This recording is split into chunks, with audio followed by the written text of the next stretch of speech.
All right. So thank you so much for joining us. So excited to be here to tell you all about the work we've been doing in throughout NYMAC and to talk about how we foresee or how we hope that we can continue our work as NYMAC sunsets.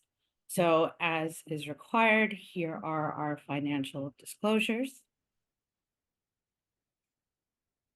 And I want to start by briefly just giving a quick introduction, though they really don't need one, to my amazing colleagues who will be joining me today, who you heard a little bit about before.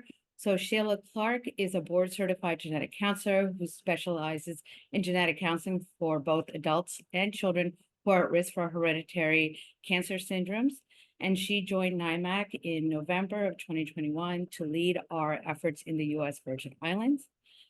And we'll also hear from Enrique Lopez, also a board certified genetic counselor who's originally from Brazil and currently working as a prenatal genetic counselor in an underserved community in New Jersey. And he provides services in Spanish and Portuguese and has been a part-time consultant for NYMAC since also November of 2021. And his primary focus is on our efforts in Puerto Rico. And for those who do not know me, I am also a board certified genetic counselor from New York State. And I've had various roles in my work as a genetic counselor, including in the nonprofit world and advocacy, most recently as part of the faculty of the Joan H. Marks graduate program in human genetics at Sarah Lawrence. And I joined NYMAC in 2022 to lead their state team's efforts. And it has been such an amazing run. So I wanted to just remind everybody a little bit about our state teams. So in order to ensure that we are being mindful of the varying needs within the NYMAC region, which as you see extends from New York to Virginia, it includes the territories of Puerto Rico and the US Virgin Islands. And this is over 62 million people. So because we can see that the needs are going to be very diverse, and to help us understand how the genetic system is working in each of these states, districts, and territories, we realized it was crucial to work with local stakeholders. And thus the NYMAC team was created to help us shape local plans and priorities to ensure that individuals in our region with heritable conditions and their families have access to quality care and appropriate genetic expertise. So we strive to make these teams represent various perspectives to help us understand how the genetic system is working in that area. And we included individuals with genetic conditions and their families, advocates, genetics and non-genetics healthcare professionals, and public health representatives on our teams. So our team spent their first year focused on defining the key challenges to accessing genetic services with a focus on underserved populations, distance, barriers, or education. And then the teams brainstormed possible solutions to these barriers and crafted a project plan. NYMAC funded the project, which was implemented in their second year to hopefully improve access. And then in later years, the team continued to meet to monitor how the project was doing and how access was improving, and to see if any new barriers that happened and how to further improve access to genetics. So we're going to spend today kind of discussing what happened in each of our teams, what were the barriers, what was the project, and what are our next steps now that NYMAC will be sunsetting. But before we started, we just wanted to just see who is joining us here. I know we asked that earlier today, but every session we have a new group coming and going. So if you could, Fred, if you could pop up the poll so we can just see where you're joining us from. And if you are coming from outside the NYMAC region, please feel free to put it in the chat where you're joining us from. We're always happy to have friends come from other regions. All right, we've got a bunch of responses, Radhika. Right. And I'll give it another couple seconds here. Okay, that's great. Yeah. People want to represent where they're from. And we want to see where everyone is representing from. So that's great. All right, slow down significantly. So I'm going to end the poll in 3, 2, 1. Oh, yep, a couple people got snuck in there. Here you go. These are the results. Oh, wonderful. So it seems like we have people from almost every one of our NYMAC regions, which is great. And I know some of the folks that were here earlier from some of these were from some of these regions, but if I'm guessing right for some of my genetic counselors, they are seeing patients. So we understand why they may have had to leave us. But it's so great to see people from throughout the region. And thank you for spending time with us today. And I see in the chat, we actually have folks from throughout the country, as well as overseas in Ireland. So, hey, thank you for coming, and Canada. Always nice to have friends from other places joining us. So thank you.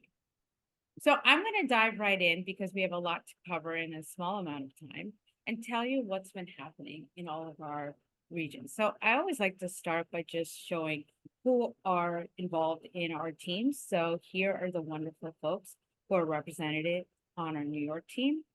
So in New York, we realized the main barrier was public awareness about when to seek a referral to genetics. You know, there's lots of genetics providers in New York, but the problem is people didn't really understand when they should be connected to it. So for their project, the New York team decided to create an infographic that was focused on families, helping them to understand when they should start conversations with their providers about genetics. And so we made this beautiful infographic, which you see on your left, and as well as this nice pocket card, which you can see on the right. And they were originally just done in English and Spanish, but recently we've translated the infographic into several languages that we are thrilled that are now available on our New York website. And with more even coming now, we recently did French, Arabic, and I believe Urdu, and they're just going to be uploaded probably by Monday. So we have these available in many languages so that we can reach families who are not always English speakers. We disseminated these throughout the state. We've done social media to improve public awareness, and we've also done projects with Parent Place of New York State and had webinars where we've again reached out to families to help them to understand when genetics might be important to them. So we're really excited about doing this. We also even did a letter for a newsletter for the Plains communities to again help them to understand when genetics might be helpful to them. So we really tried to reach families from all different walks of life in New York. And now that we'll be ending, our hope is that our work will be continued by the New York State Task Force, Genetics Task Force. In fact, their Community Outreach Committee, which I have now joined, will be focusing on trying to continue outreach to families to again help them to understand when genetics is appropriate to them. So we thank the New York State Genetics Task Force for taking on our efforts and working to continue them. So moving on to one of our other earlier teams in the District of Columbia, you know, we again were joined by many amazing folks from these organizations.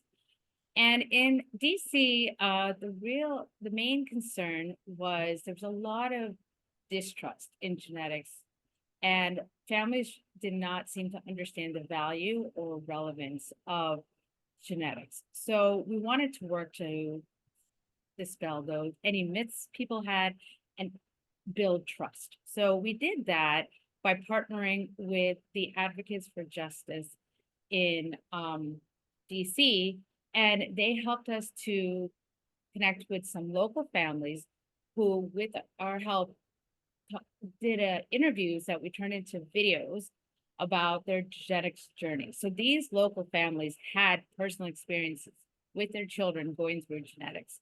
So we created these videos. You can see it here on the right. I'm obviously not going to play it now, but we have videos of 5 different families talking about their experiences in genetics, and they all reached genetics at different points.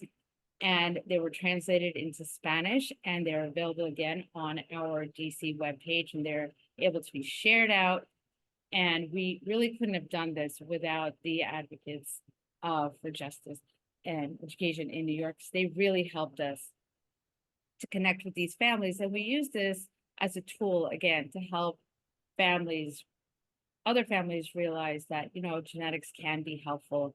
And we shared these via social media. And we also, shared these with the American Academy of Pediatrics in DC, and they've shared it out with providers as well to try to help improve access.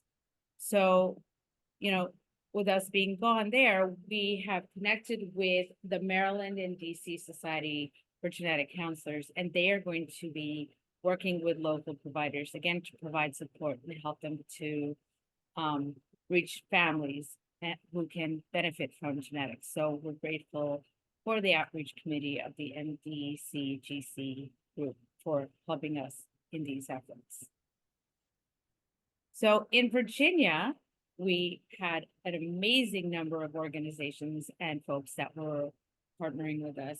And our biggest supporter was the Center for Family Involvement at VCU. They are the family to family there, and they've been a great partner with us. And so in Virginia, the concern they had was that they need to educate and support families who require genetics, because while families do get connected with genetics, there are very long wait times. And during that wait times, families can get discouraged, and families may, be just not willing to wait that long to go to genetics because they don't, again, maybe recognize the value of it. So we felt like there was a piece missing, and we wanted to see how we could help that.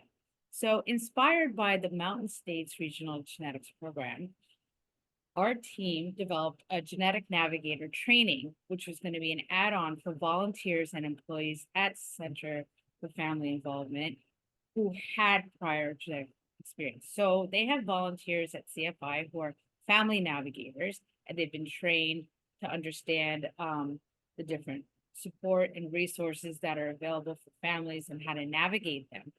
And they reached out to those folks to see who there actually had personal genetics experience.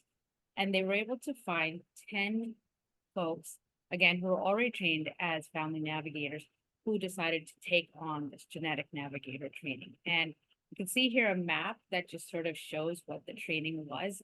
There were several modules that covered all of these different topics to help these genetic navigators help families who were either already connected with genetics or who were reaching out to CFI with questions. And it was recognized that, hey, these families could really benefit from genetics. Let's have conversations with them and talk to them about, starting conversations with their primary care provider about going to genetics.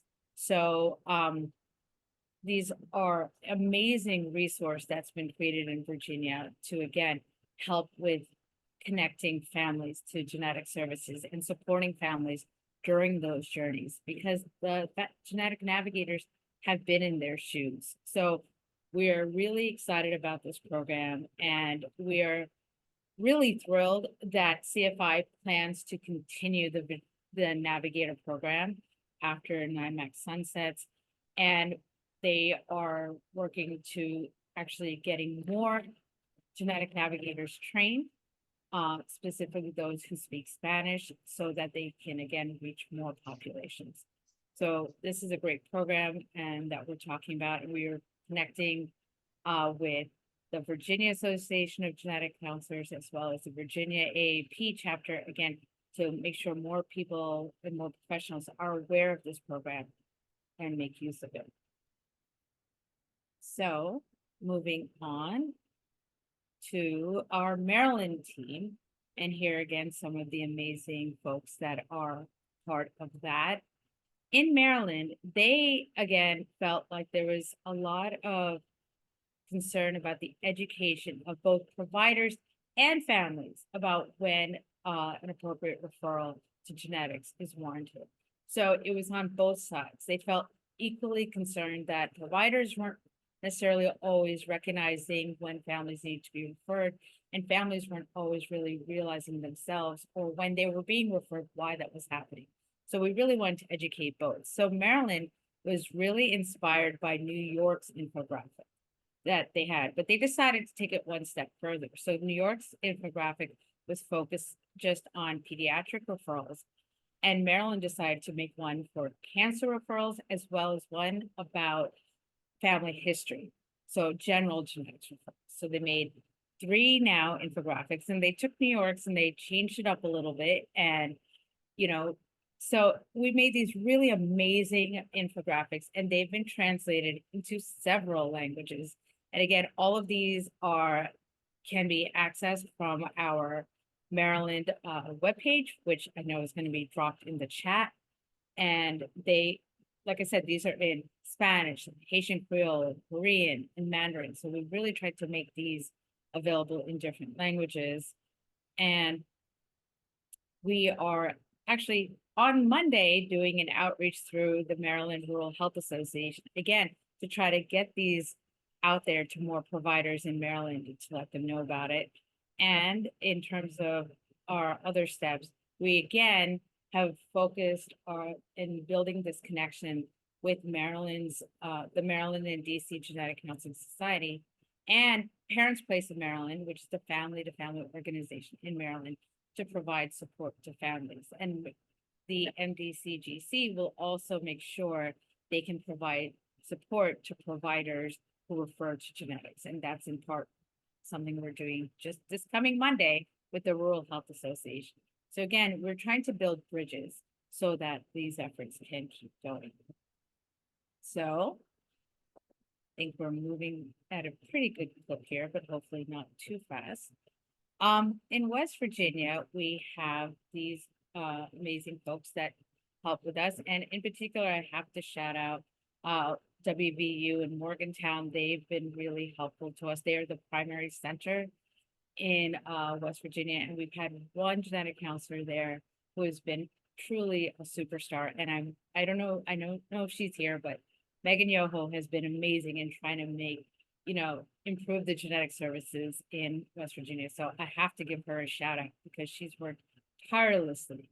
And at one point was the only genetic counselor in West Virginia. So she has had a lot on her shoulders, and we've been privileged to help support her. So there's been a lot of concern, not only about the number of genetics providers in West Virginia, but the lack of education about the value of genetic services among providers and even the big hospital centers. So we worked really hard to break down those barriers by supporting efforts to build a genetics infrastructure at WVU. We were able to bring in the current president of the NSGC, the National Society of Genetic Counselors, who was a consultant and shared with WVU the importance of genetics and the genetics infrastructure.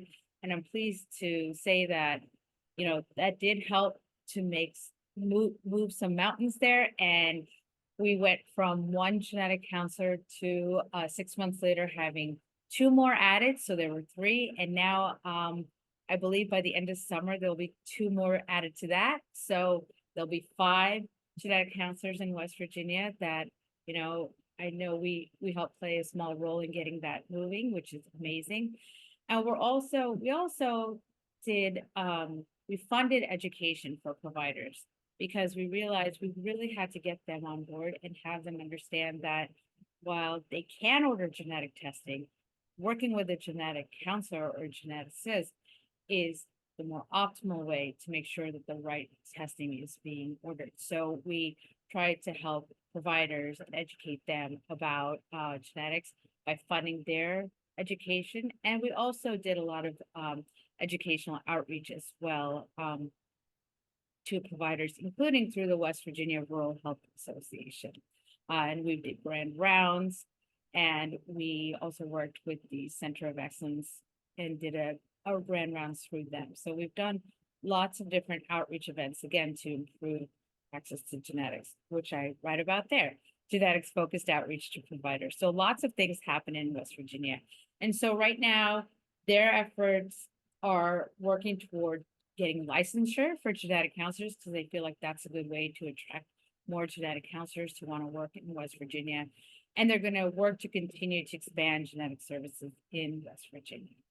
And I know that they're going to continue to do what they can to make sure that more folks in West Virginia have access. So in Pennsylvania, we have lots of folks that are involved in our efforts there, and we're really grateful to each and every one of them for being part of our work. And they felt that the most concerning barrier, again, was similar to what we've seen in other states, where they wanted to educate providers and families about genetic services and appropriate referrals.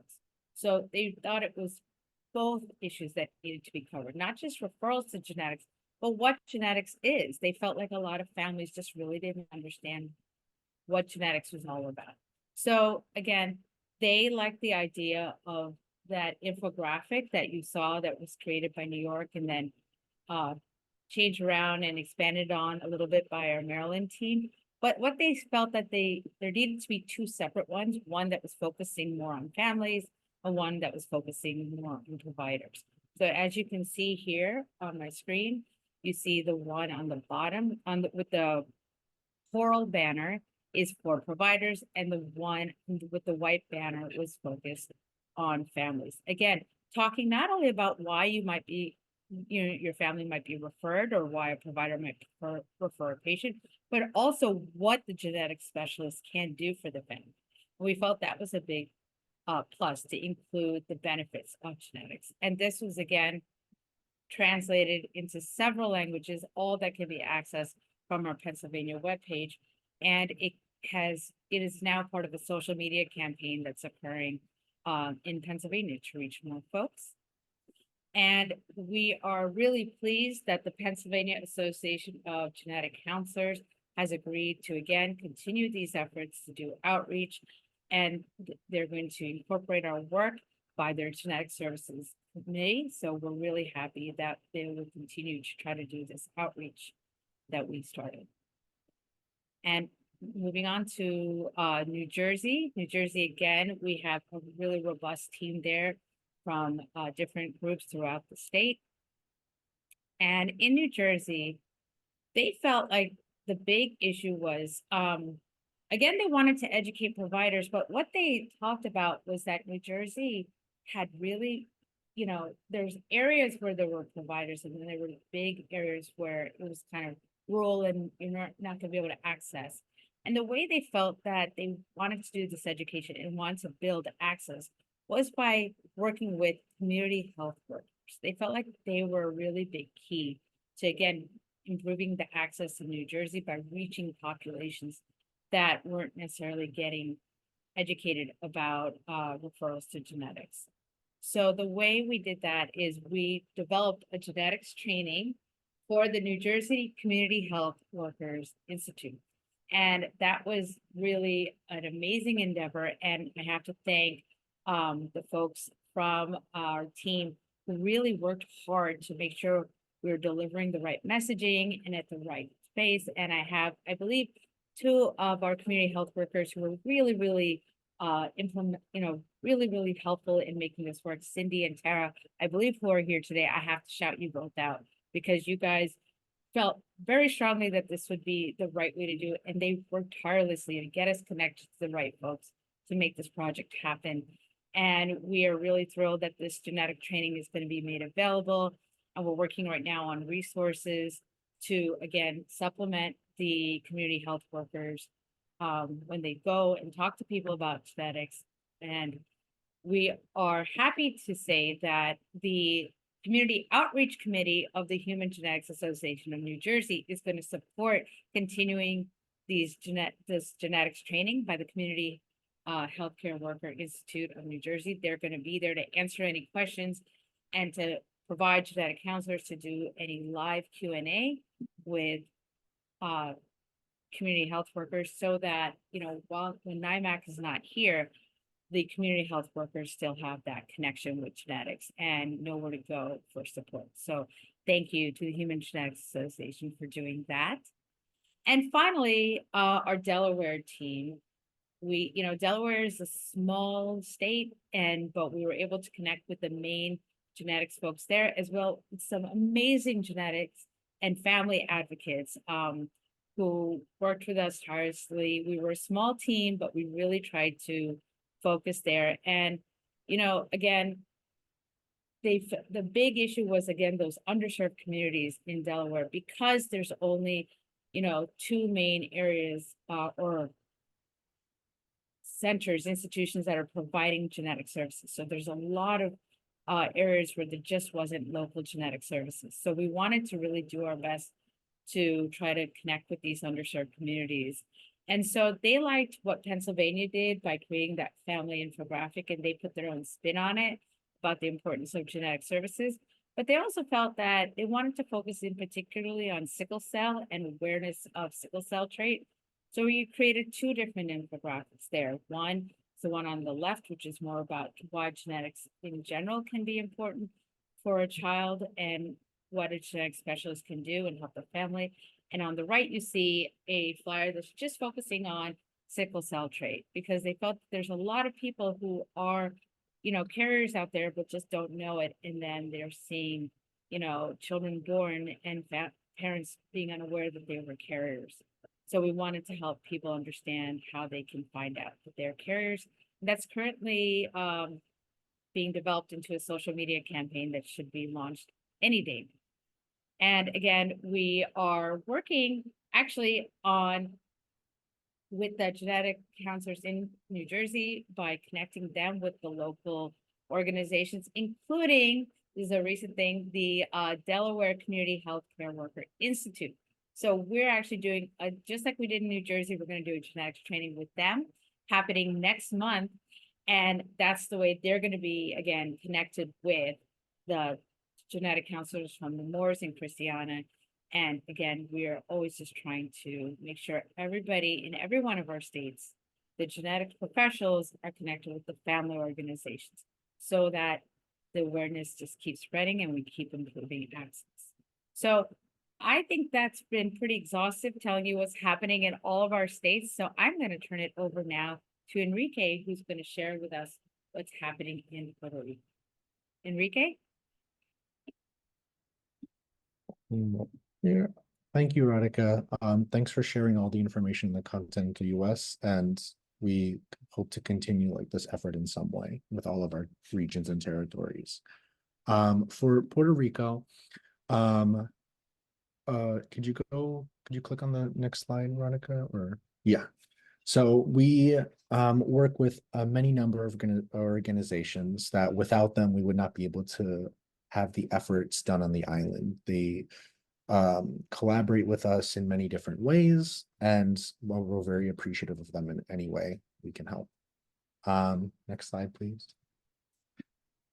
And so in a similar fashion to how Radhika was explaining how we went about each region, in Puerto Rico, we had originally identified some barriers as well. There was a lack of provider education about genetic services on the island. We spoke to a varying amount of providers that echo this sentiment. There was this low genetic literacy across the general population and throughout providers, which we know is a theme in the continental US and also worldwide. Individuals didn't really know when to refer to genetics, nor what type of testing to order if they were planning on ordering genetic testing themselves, which can happen. And there was a lack of genetics providers on the island as well. So currently there's only 4 geneticists on the island and 1 genetic counselor. And so the demand is simply not met by the amount of genetic providers. So when we thought about projects, what to implement, we thought about how to increase genetic education. So we came up with workshops for both families and providers on the value of these genetic services. We successfully did this with our stakeholders and asking us to even give more workshops every time we went. We've seen interest, especially in families, and it's very rewarding to hear from families after these workshops and them asking questions, getting more information, to just get more knowledge and to see how they can even help in this process of increasing genetic knowledge and genetic counseling on the island. The other project that we also worked on was to really increase access to genetic counseling services and alleviate these barriers and the burden on the existing providers. And so the way we did this, we had gone a few times already, and we had done some clinics with one of the geneticists on the island. We saw patients with him. We've been to family events as well as provider events and gave information on that end. And really, at the end of the day, the patients that received these genetic counseling services were really appreciative of them and really wanted to find a way to make this more accessible on the island. And we know that there is a need for these genetic services then. For the next steps in Puerto Rico, for education, we're really working on genetic education videos in Spanish for providers. And so right now we're in the process of trying to develop an educational video about genetic counseling, topics in genetics, and genetic conditions that are more common in Puerto Rico as well as other Spanish-speaking countries. We're also trying to finalize, and almost done so, finalizing a video about patient empowerment in a genetic setting. When we also think about next steps, one of the big ones is how do we increase the access to genetic counseling in Puerto Rico? And how do we support this to be recognized on the island? And so we're currently trying for the genetic counseling profession to be recognized on the island so these services can be more routinely available. And we have individuals on the island that are spearheading this Herculean effort, which would have the Congress or different professional organizations need to be involved. And so there's a lot of different processes and that would need to manifest this. And in summary, in Puerto Rico, we've seen an overall pretty positive impact on the genetic services on the island. We've been able to educate, work with, and connect with so many different people. We've brought together a lot of different individuals that wouldn't have normally met in routine circumstances, a lot of family advocates, a lot of providers. And so it really increased access to genetic services on the island just through networking as well. And lastly, just very grateful to the Puerto Rico team and our stakeholders for all the kindness, their time, and all of their personal experiences that they've shared with us. So thank you. And then I'm going to pass it off to Cheyla now.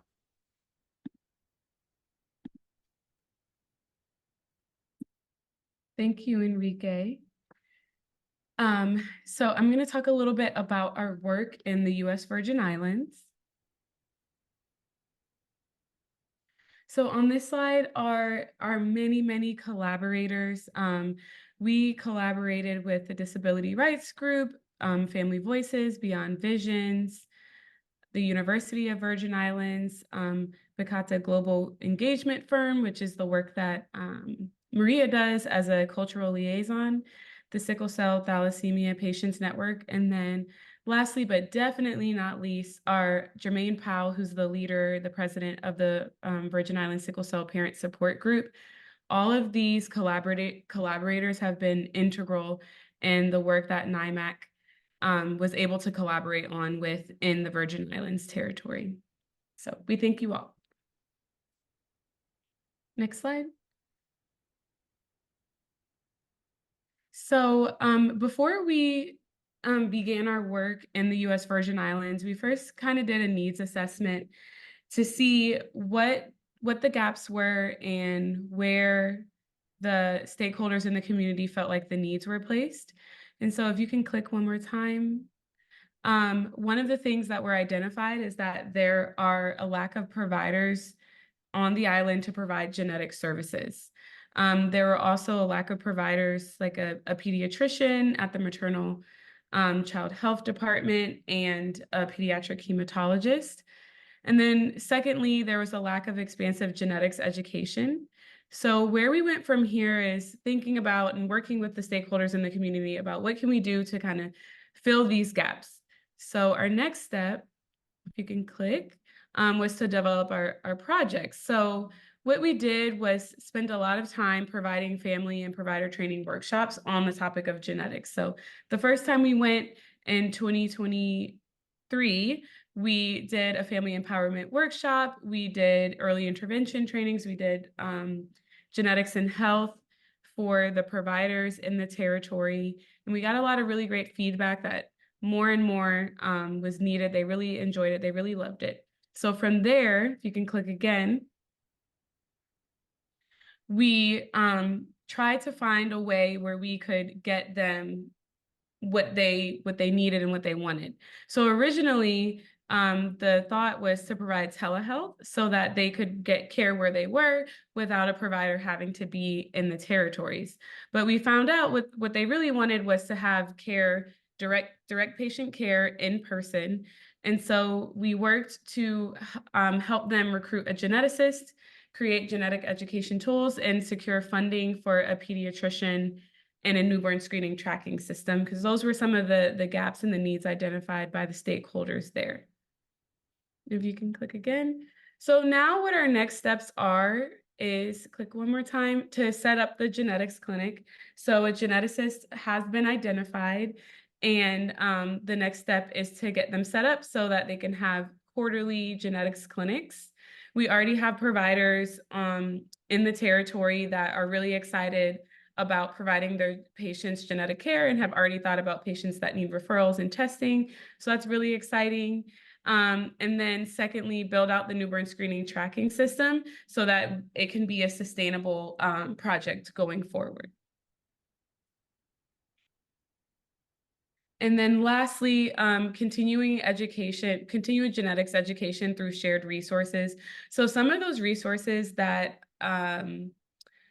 Radhika named earlier, that's in DC and Maryland, and that Delaware has adapted. We also adapted for the Virgin Islands. So we have sickle cell fact sheets, when to refer for a child to a genetic specialist fact sheets. And then we also created a newborn screening card so that when parents are leaving the hospital, they know what kind of newborn screening their child has had and why follow-up is very important. And so we're really excited about getting that implemented into the hospitals in the Virgin Islands, because that will help education around newborn screening happen pretty seamlessly, because they can read the information. There's a QR code that links to Expectant Health and also our NYMAC USVI landing page with more newborn screening resources. And these projects are funded by a Propel grant that the U.S. Virgin Islands Maternal Child Health Department received, so that these projects can be ongoing even when NYMAC sunsets. So lots of really great things to look forward to continuing there. So now I guess we will move on to the breakout rooms. And I think, Fred, are you getting those set up? Yep. Yeah. So we've got the, do you want me to explain, Cheyla, how that's all going to work? Yes. Thank you. Sure. Yeah. So there's a list in chat. I'm going to open the rooms now, and the NYMAC reps will be invited into those rooms. And everybody else, you have a chance to choose your room in order to learn more from a NYMAC rep about plans to continue efforts to improve access in that state or district or territory. Be a chance to ask them questions and share your concerns or feedback. These rooms will be open for 12 minutes. So you'll have 12 minutes in there, and certainly conversations, there'll be space at the end of the day to continue conversations that you might be having. Hi, everybody. Welcome back. We hope you've had some fruitful discussions in your breakout rooms about, different ways that we can continue trying to improve access to genetics in your area. And so we would love to just share some of these with the rest of the group, since we were only able to be in one breakout room at a time. So Fred, if you can pop up the Mentimeter. I'll do that instead of sharing my screen, because I think that's more important right now. So we want to just ask you, what were some of the ideas about how you think we can foresee continuing outreach efforts in your area? Did you come up with something new other than what we said? Or do you have a direction that maybe we should talk about or consider? So we would love to hear your thoughts. We wish NYMAC could go on and continue, but you know, yes. Oh, I like that. Partnerships with early intervention. Yes, absolutely. We talked about that in our group. And we actually did, in Virginia, we did a genetics webinar toward early intervention professionals, and they were really, spot on. They work with a lot of kids with genetic conditions, and not all of them are diagnosed already. Yes, we would love to find local funding opportunities. And yes, we definitely, I agree. I talked about collaborations with the genetics organizations, but advocacy organizations are another great way to go.